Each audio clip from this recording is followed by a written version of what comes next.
private funeral became the closing moment in one of the most painful family stories America has watched unfold in decades. And what makes this goodbye so extraordinary is not only the silence surrounding it, but the fact that a woman who knew she was dying chose to use her final voice to confront someone from her own bloodline.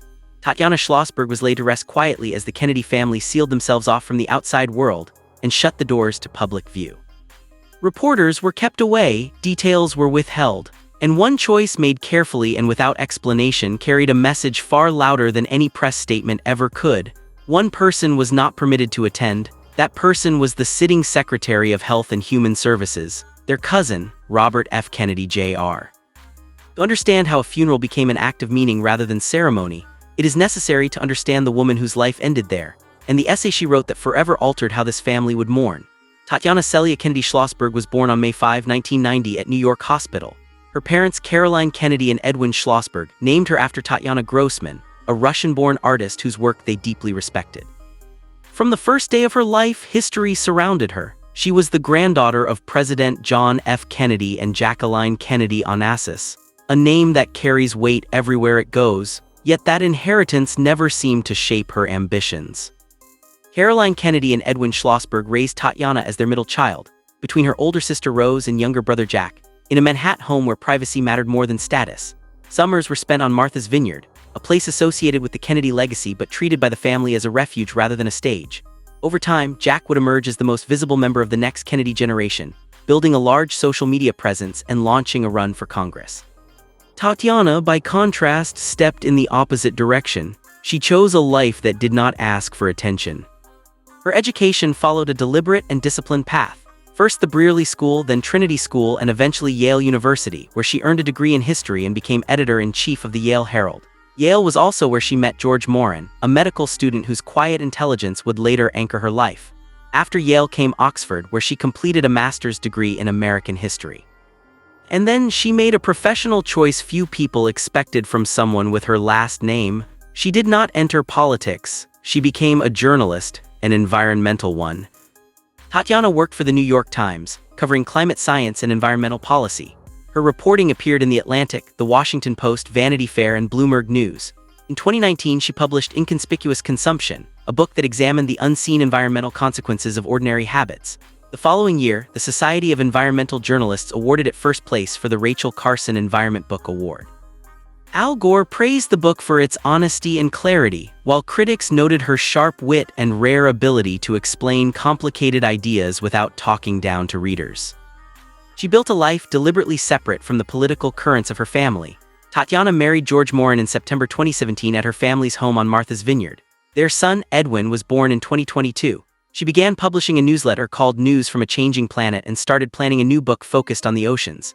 By every outward measure, her life was stable, purposeful, and full. Then came May 2024.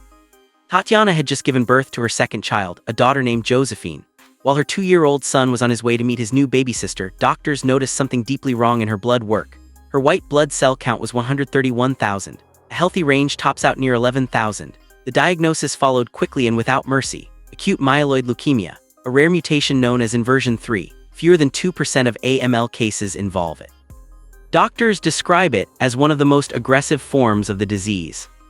Tatiana would later write that she could not believe the diagnosis was hers. The day before, 9 months pregnant, she had swum a mile. She felt strong, healthy, untouched. The illness had been there anyway, quietly circulating through her blood.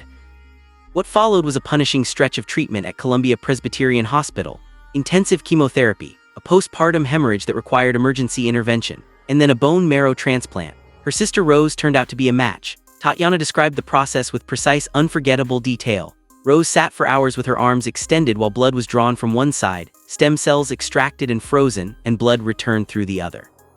The cells smelled like canned tomato soup. When the transfusion began, Tatiana sneezed repeatedly, then she became violently sick. Jack was only a half match. Still, he asked every doctor whether that might somehow be enough. When Tatiana's hair began to fall out, he shaved his own head in solidarity. For a time, hope returned. Tatiana entered remission, but it did not last. The cancer came back more aggressive than before. A second transplant followed, this time from an anonymous donor, a man in his 20s from the Pacific Northwest. Then came clinical trials. CAR T-cell therapy, nothing held. In January 2025, doctors delivered the sentence no family ever wants to hear. They could likely keep her alive for about a year. Around the same time, another story was unfolding, one that would collide with Tatiana in ways no one expected. Her cousin Robert F. Kennedy Jr. was preparing to assume control of the nation's health system. After an unsuccessful presidential campaign and a controversial endorsement of Donald Trump, he was nominated to lead the Department of Health and Human Services. On January 28, 2025, one day before his confirmation hearings, Caroline Kennedy sent a blistering letter to U.S. senators. She accused her cousin of being dangerous, power-hungry, and reckless. She described disturbing moments from their childhood. She accused him of exploiting the fears of parents while privately vaccinating his own children. The letter did not stop the confirmation. The Senate approved him by a narrow margin. He took office on February 13, 2025. Tatiana watched all of this from her hospital bed, and then she decided to speak. On November 22, 2025, the anniversary of her grandfather's assassination, she published an essay in The New Yorker.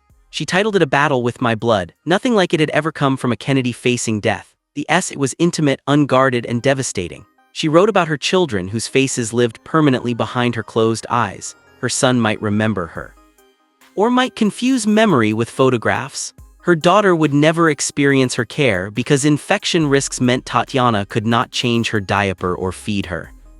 She wrote about her husband, calling him kind, funny, brilliant, and everything she would lose too soon. And woven through that personal grief was something sharper, a direct indictment of her cousin. She described watching funding for mRNA research slashed, NIH budgets reduced, trials threatened, treatments like misoprostol, which had saved her life after childbirth, placed under political attack. She wrote of the fear that the healthcare system sustaining her was being weakened from the top down. The essay went viral within hours. Her brother Jack shared it with a photo of an empty road and a single line, "Life is short, let it rip." Tatiana lived 38 more days. On December 30, 2025, the JFK Library Foundation announced her death. She was 35. The family shared no funeral details, then the truth emerged. Insiders revealed that Robert F. Kennedy Jr. would not be invited. Attendance was tightly controlled, immediate family only. The reason was simple: protect the children, protect the grief, avoid spectacle. Jack was seen days later pushing his nephew in a stroller outside Tatiana's apartment. Witnesses described him as drained, carrying both sorrow and responsibility on his face. Caroline Kennedy has lived through more loss than most people endure in a lifetime. Her father, her uncle, her brother, now her daughter. Friends say she bears grief with quiet grace and has already stepped in to help raise Tatiana's children. The funeral happened in private, the message did not. Tatiana once wrote that she spent her life trying to be good, to protect her mother, to avoid adding another tragedy. She believed she failed. She was wrong about one thing: she had power, she had her words. And those words will endure. Privacy is all the family has asked for. Whatever was said inside that room will never be known. All that remains are the words Tatiana left behind. And unlike her illness, those words will never fade.